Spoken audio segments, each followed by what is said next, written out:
Hello internet, welcome to another vlog.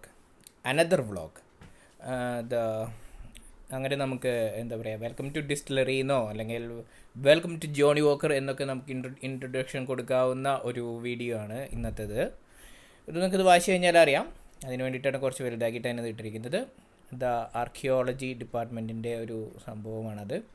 അപ്പോൾ അതിൽ എഴുതിയിട്ടുണ്ട്, Annandale distillery was operated by the world famous John Walker and sons the Kilmarnock from 1895 to 1918.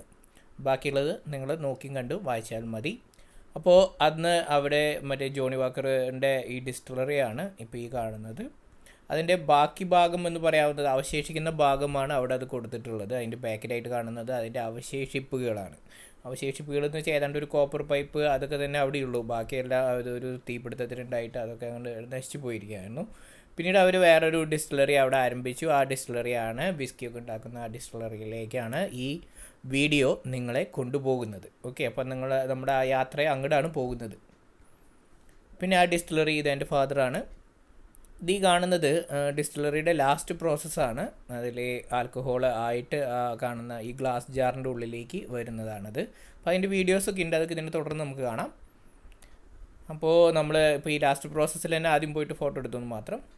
സ്ഥലം വരുന്നത് സ്കോട്ട്ലാൻഡാണ്. ഇപ്പോൾ ഞാൻ ഈ എടുത്തിട്ടുള്ള ഫോട്ടോയിൽ കാണാം നമുക്ക് സ്ഥലം സ്കോട്ട്ലാൻഡ്. അപ്പോൾ സ്കോട്ട്ലാൻഡിലാണ് ഈ ഡിസ്റ്റിലറി ഉള്ളത്. അവിടുത്തെ ഈ വിസ്കിയുടെ ഒക്കെ ഉണ്ടാക്കുന്ന ആൽക്കഹോളിക്കുള്ള ഡിസ്റ്റിലറിയിലാണ് നമ്മൾ എത്തിയിട്ടുള്ളത്. അപ്പോൾ അതിനെക്കുറിച്ചിട്ടുള്ള വീഡിയോസ് ഇത് കണ്ടത്. ഇത് അവിടുത്തെ റോഡാണിത്, M6 സ്കോട്ട്ലാൻഡ് എന്ന് പറഞ്ഞിട്ടുള്ള റോഡാണ്. ഓക്കെ, ആ റോഡിലൂടെ നമ്മളിതാ യാത്ര ചെയ്യുന്നു. ഇങ്ങനെ യാത്ര ചെയ്യുമ്പോൾ നമുക്ക് കാണാനായിട്ട് സാധിക്കുക കുറേ എന്താ പറയുക ധാന്യങ്ങൾ, എന്താ പറയുക ഗോതമ്പ് പോലെ എന്തൊക്കെയുണ്ട് സൈഡിലൊന്നും നിൽക്കുന്നുണ്ട്. എൻ്റെ പേര് എനിക്ക് ഓർമ്മയില്ല. അപ്പോൾ എന്തായാലും അങ്ങനത്തെ ധാന്യങ്ങളൊക്കെ അവിടെ സൈഡിലുണ്ട്. അപ്പോൾ അതൊക്കെയാണ് ഇവർ പിന്നീട് വിസ്കി ആക്കിയിട്ട് മാറ്റുന്നത്. അപ്പോൾ നമ്മുടെയൊക്കെ കേരളത്തിനെ സംബന്ധിച്ചിടത്തോളം ഏറ്റവും ബെസ്റ്റ് ഒരു ഓപ്പർച്യൂണിറ്റിയാണിത്. കാരണം എന്താണെന്ന് വെച്ചിട്ടുണ്ടെങ്കിൽ ഇങ്ങനത്തെ സംഭവങ്ങൾ ഉണ്ടാക്കുവാണ് നമ്മുടെ കേരളത്തിൻ്റെ ഹ്യൂമിഡിറ്റി ഒരുപാട് നമ്മളെ സഹായിക്കും. പക്ഷേ ആ സ്ഥലങ്ങളിൽ ഹ്യൂമിഡിറ്റി ഇല്ല എന്നുള്ളത് കൊണ്ട് ഹ്യൂമിഡിറ്റി അവർ ഉണ്ടാക്കുന്ന അവസ്ഥ വരെ നമുക്കിതിൽ കാണുവാനായിട്ട് സാധിക്കും. ഇതൊക്കെ അവസാനം വരുന്ന വീഡിയോസാണ്. അപ്പോൾ നമുക്കിതിൻ്റെ ഒരു പ്രോസസ്സിങ് എന്താണ് എന്നുള്ളത് നമുക്കിതിൽ നിന്ന് നോക്കാം. അപ്പോൾ വിസ്കി ഉണ്ടാക്കുന്ന ഒരു പ്രോസസ്സിലേക്ക് നമ്മൾ നേരെ അങ്ങോട്ട് പോവുകയാണ്. അപ്പോൾ വിസ്കിയുടെ പ്രോസസ്സിങ് ആണ് ഇപ്പോൾ ഇവിടെ കാണുവാനായിട്ട് പോകുന്നത്. ഇത് ഒരു 3 തട്ടിലായിട്ടാണ് ഉണ്ടാക്കുന്നത്. That's added at a striking temperature of 68 degrees Celsius, and that's very important. If you add the water too hot, you risk destroying the enzymes. If you add the water too cold, you wouldn't activate the enzymes. It's important to get that temperature just right. We then just let the water settle down, and then we'll turn the rakes 3 times. So the rakes will turn 3 times. At that point, we then open up this false floor, so it's like a perforated floor, just enough to let liquid pass through. And this liquid now is a very sugary liquid, which we call wort, W-O-R-T. And the wort is then transferred into one of our 60 wash bags here for fermentation. Okay? The second water we add is 4,000 litres, this time at 80 degrees Celsius. So we've increased the temperature now. The idea is now we're trying to extract the half the sugar within the grist. The more sugar we can take, the more alcohol we'll get at the end.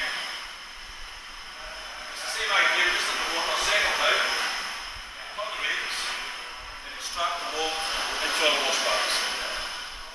Then add a third water, which is 9,000 litres again, but this time at 84 degrees Celsius. Again, increasing the temperature to extract the rest of the sugar. However, the sugars that we do extract from that third water are fairly weak, and we couldn't justify fermenting them. So what we do is we transfer them. അപ്പോൾ മൊത്തത്തിൽ ഇത് എന്താണ് ഇതിൻ്റെ processing എന്ന് വെച്ചിട്ടുണ്ടെങ്കിൽ ഇതിങ്ങനെ കുറേ ഒരുപാട് ജാറുകളുണ്ട്, ഇങ്ങനത്തെ കുറേ വലിയ വലിയ ഡ്രമ്മുകൾ. ഓക്കെ, അപ്പോൾ അതിൽ ഇപ്പോൾ ഈ കാണുന്ന ഡ്രമ്മിൽ അവർ ഒരു എന്താ പറയുക 76 ഡിഗ്രി സെൽഷ്യസ് വരയ്ക്ക് അവർ അതിനെ എന്താ പറയുക ഈ ധാന്യങ്ങളെല്ലാം ഇട്ട് അതിനെ പുളിപ്പിക്കുന്ന ഒരു പ്രക്രിയയാണ് ഇവിടെ കാണുന്നത്. അങ്ങനെ പുളിപ്പിക്കുമ്പോൾ അത് ഈ പറഞ്ഞ ഹീറ്റിലാണ് വെക്കുന്നത്, 76°C എന്ന് പറഞ്ഞിട്ടുള്ള ഹീറ്റിലാണ് അത് ഇവിടെ വെക്കുന്നത്.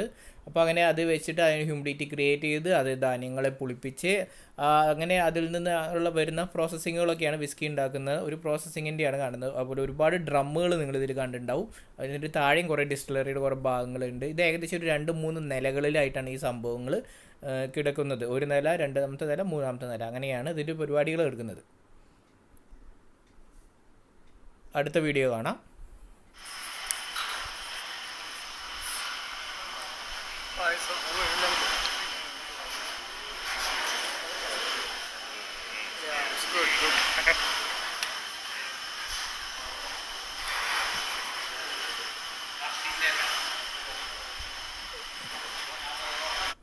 ഈ പുളിപ്പിച്ച ഇതിൻ്റെ രണ്ടാമത്തെ സ്റ്റേജാണ് ഇതിൽ കാണുന്നത്. അതിപ്പോൾ ഏതാണ്ട് നമ്മളിപ്പോൾ മറ്റേ വെള്ളയപ്പത്തിനൊക്കെ പുളിപ്പിക്കുന്നത് പോലെ പുളിപ്പിക്കുന്ന ഒരു സ്ഥിതിയാണ് ഇതിലുള്ളത്.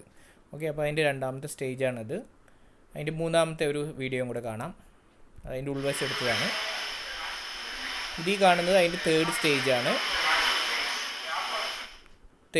സ്റ്റേജാണ്. അത് ആകെ പുളിച്ച് പതഞ്ഞ് പൊങ്ങി നിൽക്കുന്നതായിട്ട് കാണാം. പിന്നെ അവിടെ മോട്ടറും സംഭവങ്ങളൊക്കെ ഉപയോഗിച്ച് ഇതാണ് അതിൻ്റെ മൊത്തം വരുന്ന ഒരു ബിൽഡിങ്. കുറച്ച് ഇലക്ട്രിസിറ്റി ഒക്കെ ചിലവുള്ള ഒരു സംഭവമായിട്ടാണ് എനിക്ക് ഫീൽ ചെയ്തത്, പ്രത്യേകിച്ചും സ്കോട്ട്ലാൻഡ് പോലെയുള്ള സ്ഥലങ്ങളിൽ. കാരണം ഒരുപാട് തണുപ്പാണല്ലോ അവിടെ. അപ്പോൾ അങ്ങനെയൊക്കെ ഈ പറഞ്ഞ സംഗതികളൊക്കെ ചെയ്തതിന് ശേഷമാണ്, ഈ പറഞ്ഞ പ്രോസസ്സിംഗ് ഒക്കെ ചെയ്തതിന് ശേഷമാണ് ഫോട്ടോസ് അവിടെ ഇവിടെയൊക്കെ കിടക്കുന്നത്. ഓക്കെ, അതങ്ങനെ നേരെ ഞങ്ങൾ അതിൻ്റെ മുകളിൽ അതിൻ്റെ ഒരു ശുദ്ധമായിട്ടുള്ള വിസ്കിയുടെ രൂപത്തിലേക്ക് അത് മാറുകയാണ് ചെയ്യുന്നത്. ഓക്കെ, അപ്പോൾ അത് ആണ് ഇവിടെ അടുത്തത് കാണുന്നത്.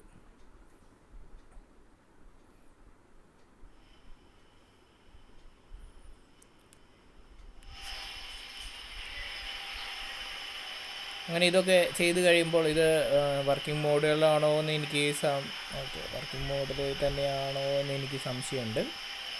ഓക്കെ, അപ്പോൾ ഇതൊക്കെ കഴിഞ്ഞതിന് ശേഷം ഇത് പറഞ്ഞ ആ ഗ്ലാസ് ക്രിസ്റ്റലിൻ്റെ ഉള്ളിലേക്ക് എന്താ പറയുക, നല്ല അസൽ പച്ചവെള്ളം പോലെ ഒറിജിനൽ കറക്റ്റ് സ്പിരിറ്റ് അങ്ങോട്ട് എത്തിച്ചേരുകയാണ് ചെയ്യുന്നത്.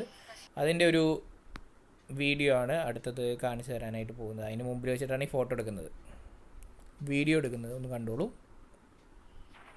ഇതാ കണ്ടല്ലോ, ഈ പച്ചവെള്ളം പോലെയുള്ള സ്പിരിറ്റ് ഇതിലേക്ക് ഇങ്ങനെ കടന്നു വരികയാണ്. ഇതിൻ്റെ 2 പാർട്ടായിട്ട് ഇതിന് വരുന്നുണ്ട്. ഒന്ന് എഥനോൾ എന്നും പറയും, മെഥനോൾ എന്ന് പറയും. എഥനോളാണ് കുടിക്കാൻ കൊള്ളാവുന്ന ഒറിജിനൽ നല്ല spirit.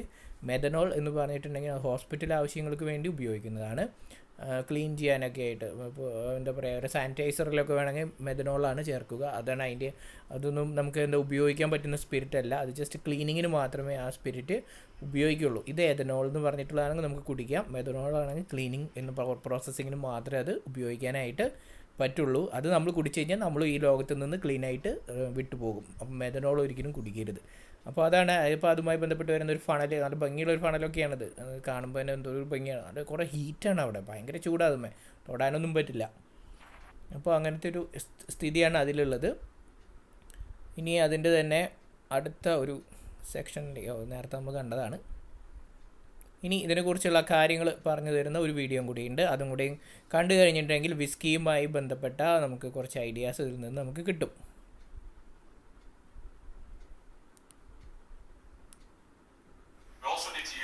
Certain type of wood, and that wood is oak, which we get from America. It's American white oak that is used in the bourbon industry to mature bourbon. Now in the bourbon industry they can only use the barrel once. So they can't use these barrels once they've matured the bourbon in them. They have to move them on. They get sent over here, and they make perfect conditions for maturing our spirit. So the spirit gets filled into the barrel like this. So it goes clear. Yes. Comes out as still as clear as water, if you like. ഇതെന്താണ് പറയുന്നത് വെച്ചിട്ടുണ്ടെങ്കിൽ, ഇത് spirit ഒറിജിനലായിട്ട് ഇതിൽ നിന്ന് നമ്മുടെ ഇതെല്ലാം കഴിഞ്ഞിട്ട് വരുന്ന സ്പിരിറ്റ് ഒറിജിനൽ എന്താ പറയുക, നല്ല ആൽക്കഹോൾ അതിങ്ങനെ ഇതേപോലെ ഇങ്ങനെ പ്യൂറായിട്ട് വാട്ടറായിട്ട് അതിരിക്കും. കണ്ടോ, അതാണ് ആ കുപ്പിയിൽ കാണിക്കുന്നത്. Looks like A water, that's all. പക്ഷെ അത് ഒറിജിനൽ സ്പിരിറ്റാണത്. ബാക്കി goes into the barrel, where it will remain for 3 years. And after the 3 years, it should look something like that, maybe a bit darker. This has been in for 10 months, but ഇതിൽ പറയുന്നത് after 3 years, അത് ശേഷം അത് സൂക്ഷിച്ച് വെച്ചിട്ട് ഒരു 3 വർഷം കഴിയുമ്പോൾ വരുന്ന അതിൻ്റെ കളറാണ് വ്യത്യാസമാണ് ഈ ബോട്ടിലിൽ നമ്മൾ കാണുന്നത്. So the barrel gives the spirit its colour, and also gives a degree of its flavour as well, because what the oak contains is vanillin, which is vanilla flavours. Also you get lignin, which helps purify, and tannins, which gives the colour. So the spirit will soak into the wood, about that much, and then it will spew out this sort of golden kind of colour. Coloured burns one little wood. Yeah. So the majority. ഇപ്പോൾ ഈ പറഞ്ഞതിൻ്റെ അർത്ഥം എന്താണെന്ന് വെച്ചിട്ടുണ്ടെങ്കിൽ ഇപ്പോൾ ഈ കളറുകൾ ഇതിന് വരുന്നതിൻ്റെ പ്രധാന കാരണം, ഇപ്പോൾ ആദ്യം പ്യൂറായി വാട്ടറായിട്ടിരുന്നു, പിന്നീട് അത് മറ്റേ എന്താ പറയുക വിസ്കി, ബ്രാൻഡി ഇങ്ങനത്തെ സംഭവങ്ങളൊക്കെ കളറായിട്ട് വരുന്നതിൻ്റെ കാരണം അതിൽ കളർ ചേർക്കുന്നതല്ല, പകരം ഇപ്പോൾ ബാക്കിൽ നിങ്ങൾക്ക് കുറേ ഡ്രമ്മുകളൊക്കെ കാണാനായിട്ട് സാധിക്കും. ഈ ഡ്രമ്മുകളിൽ അവരിങ്ങനെ ഓരോ വർഷങ്ങൾ എഴുതി വെച്ചിട്ടുണ്ട്. അപ്പോൾ 2014 അതിൽ കാണുന്നത്. അപ്പോൾ അതും അതിന് മുമ്പ് ഒരുപാട് പഴക്കമുള്ള ഡ്രമ്മുകളൊക്കെ അവിടെ ഉണ്ടാവും. ഈ ഡ്രമ്മുകൾ വുഡിൻ്റെ ഡ്രമ്മാണ്. ഈ ഡ്രമ്മിൽ നിന്നാണ് ഈ കളറുകൾ ഈ വിസ്കിയിലേക്ക് കയറി വരുന്നത്, അതായത് സൂക്ഷിച്ച് വയ്ക്കുമ്പോൾ വരുന്നതാണ് ഈ കളറുകൾ. അപ്പോൾ ഇതിന് പഴക്കം കൂടുന്തോറും, നമ്മൾ പണ്ടൊക്കെ പറയുന്നത് പോലെ വീഞ്ഞൊക്കെ പഴക്കം കൂടുന്തോറും അതിന് വില കൂടും, അതിൻ്റെ മഹത്വം കൂടും എന്നൊക്കെയാണ് പറയുക. അപ്പോൾ അതേപോലെ തന്നെയാണ് ഇവിടെയും, ഇതിന് പഴക്കം കൂടുന്തോറും ഇതിൻ്റെ വാല്യൂ ഇതിന് കൂടി വരും. അപ്പോൾ സൂക്ഷിച്ച് വെച്ചിട്ടുള്ള അത് വർഷമൊക്കെ, അതിപ്പോൾ ഇങ്ങനത്തെ നല്ല നല്ല സാധനങ്ങളിലൊക്കെ അത് ഉണ്ടാക്കിയിട്ടുള്ള വർഷം വരെ അതും എഴുതിയിട്ടുണ്ടായിരിക്കും. അപ്പോൾ അത്രയും പഴക്കമുള്ള അതാണ് എന്ന് പറയുമ്പോൾ അത്രയും കോസ്റ്റ്ലി ആണ് എന്നുള്ളതാണ് അതിൻ്റെ അർത്ഥം. അപ്പോൾ അതാണ് ഇവിടെ അതിനെക്കുറിച്ച് പറയുന്നത്. അതിൻ്റെ ഒരു വുഡാണ് അദ്ദേഹം കൈപ്പിടിച്ച് നിൽക്കുന്നത്. അതിൽ കളർ ചേഞ്ചസ് വന്നിട്ടുള്ളത് നമുക്കതിൽ കാണാനായിട്ട് സാധിക്കും. Of the colour will come within about the first year of maturation, and then after that it kind of slows down and sort of colours gradually after that. Now there were two spirits that's filled into these barrels. We're doing a peated and a non-peated. The non-peated spirit will be filled in a barrel like this one here.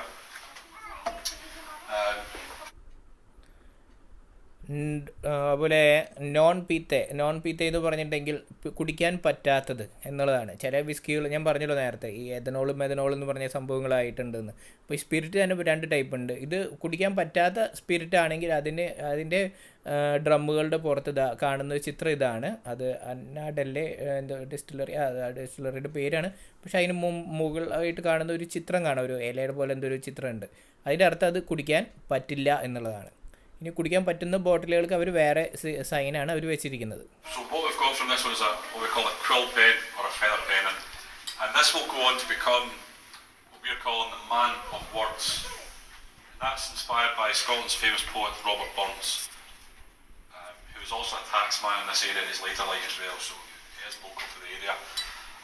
The peated spirit will be filled in a barrel like this one here with a sword, and this will go on to become the man of sword, which is inspired by another famous Scot, King Robert.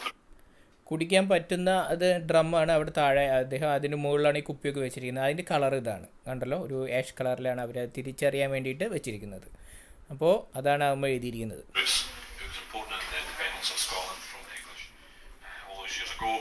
And he was also the 7th Earl of Annandale, so he owned these lands at one stage. So local connections to the names, without actually calling them Bruce and Burns.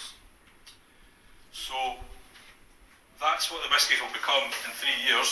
Now, at the moment, because we've no whisky to sell, we need to give something. We need to have an income of some sort. And what we're actually doing in the meantime is we're selling our new make spirit, which will be bottled in these style bottles here, which we're calling rascally liquor.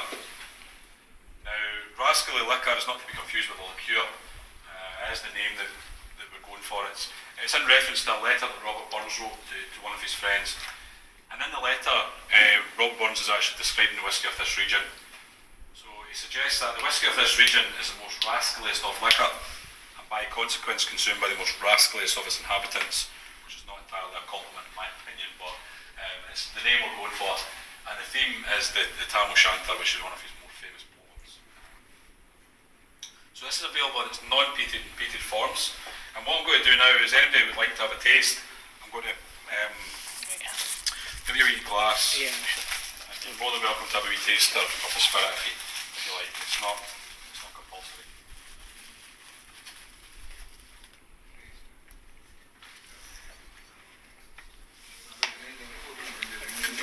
So, just pass them. If you can pass that side and any spare.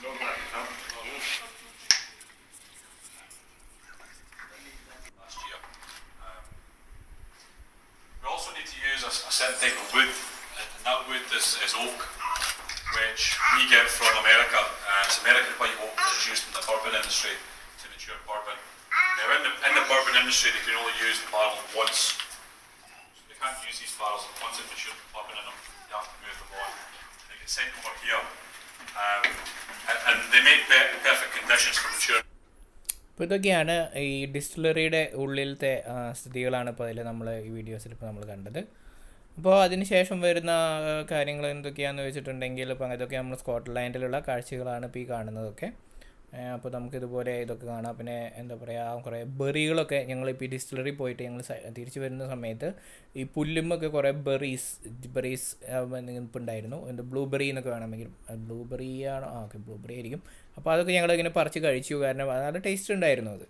അപ്പോൾ അതൊക്കെ അവിടെ പുല്ലിലുണ്ടാവുന്ന സാധനങ്ങളാണ്. അപ്പോൾ അതൊക്കെ എടുത്തിട്ട് കഴിച്ചു. അപ്പോൾ ഇങ്ങനത്തെ വീഡിയോസാണ്. ഇതിപ്പോൾ അത്യാവശ്യം ഇന്നത്തെ ദിവസത്തേക്കുള്ള ഒരു സമയങ്ങളൊക്കെ ആയി കാണുമെന്ന് ഞാൻ വിചാരിക്കുന്നു. ഇതൊരു പ്രകൃതി ഭംഗി അങ്ങനെയുള്ള കാര്യങ്ങളെക്കാൾ ഉപരി ഇതൊരു ഡിസ്റ്റിലറി ആയതുകൊണ്ട് അതുമായി ബന്ധപ്പെട്ട കൂടുതൽ കാര്യങ്ങളായിരുന്നു ഇതിലുണ്ടായിരുന്നത്. ഇനി വേറെ എന്തെങ്കിലും ഉണ്ടോ എന്ന് നോക്കാം, ജസ്റ്റ് ഒന്ന് ട്രൈ ചെയ്യാം.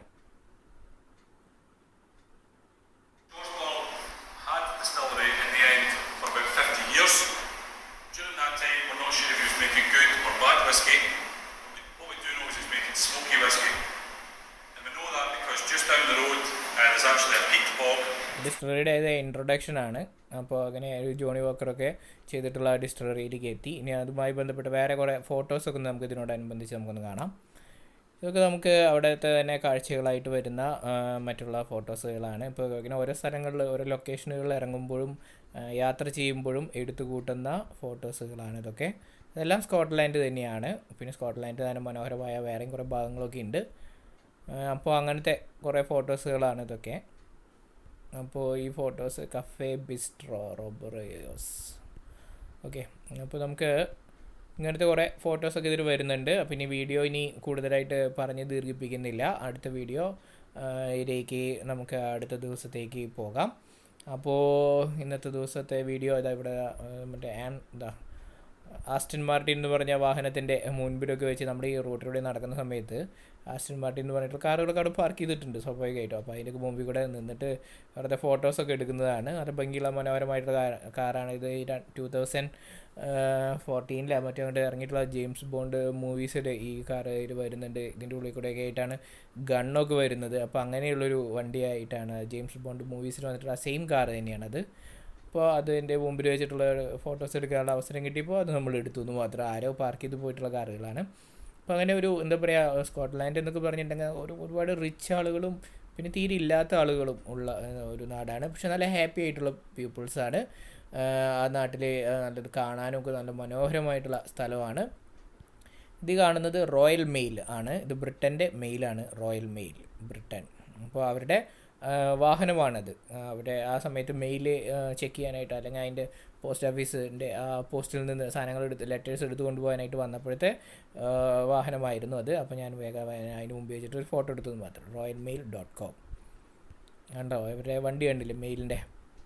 ഇതാ അവിടെ ഹോഴ്സസ്. ഇത് ഞങ്ങൾ ഈ പറഞ്ഞ പോലെ ഈ ഡിസ്റ്റിലറി കണ്ടിട്ട് തിരിച്ച് മടങ്ങുന്ന സമയത്ത് അതിൻ്റെ തൊട്ടപ്പുറത്തുള്ള ഫീൽഡിൽ ഹോഴ്സസ് ഇങ്ങനെ വെറുതെ ഇങ്ങനെ ചുമ്മാ ഓടിക്കൊണ്ടിരിക്കുന്നു, നടന്നുകൊണ്ടിരിക്കുന്നു. അവിടുത്തെ ഒരു സ്ഥിരം കാഴ്ചയാണിത്. അപ്പോൾ അതാണ് അതിൽ കാണുന്നത്. അപ്പോൾ ഇതേപോലത്തെ ഇങ്ങനെ ചെറിയ ചെറിയ ഈ പുല്ലുകളിലായിരുന്നു ഞങ്ങൾ പെട്ടെന്ന് ബെറീസ് കണ്ടത്. ഇതിൽ ചിലപ്പോൾ കാണാനായിട്ട് പറ്റും, ഇല്ല അത്ര ക്ലിയറില്ല. അപ്പോൾ ഇതിലൊക്കെ ബെറീസ് ഉണ്ടായിരുന്നു. ഭയങ്കര ടേസ്റ്റാണ്. പുല്ലുകളിലൊക്കെ കാണാൻ ചിലപ്പോൾ ഈ തിണ്ടത്തൊക്കെ ഇങ്ങനെ കാണാനായിട്ട് സാധിക്കുമായിരുന്നു ബെറീസ്. അപ്പോൾ അങ്ങനെയുള്ള ബെറീസൊക്കെ എടുത്ത് പറിച്ച് തിന്നു. അപ്പോൾ ഇനി ഇതിനുമായി ബന്ധപ്പെട്ട ഇനി ഇങ്ങനത്തെ കൂടുതൽ വീഡിയോകളൊക്കെ ആയിട്ട് ഇപ്പോൾ സ്കോട്ട്ലാൻഡിൽ തന്നെ ഇനി വേറെ മനോഹരമായ വീഡിയോസൊക്കെ ഉണ്ട്. അതൊക്കെ അടുത്ത ഇതിൽ വരും. അടുത്ത ദിവസങ്ങളിൽ അതുണ്ടായിരിക്കും. അപ്പോൾ എല്ലാവരും സബ്സ്ക്രൈബ് ചെയ്യുക. അതുപോലെ തന്നെ ബെല്ലൈക്കൺ ക്ലിക്ക് ചെയ്യുക. പിന്നെ അങ്ങനെയുള്ള കാര്യങ്ങളൊന്നും ചെയ്യാനായിട്ട് മറക്കരുത്. എന്നാലേ ഇത് എനിക്കൊരു ആക്ച്വലി ഒരു മോട്ടിവേഷനാണ് നിങ്ങളെല്ലാവരുടെയും ഒരു സഹകരണം. അപ്പോൾ എല്ലാവർക്കും ഇന്നത്തെ ദിവസത്തെ വീഡിയോ ഇതോടുകൂടി അവസാനിപ്പിക്കുന്നു. അപ്പോൾ see you tomorrow. Bye.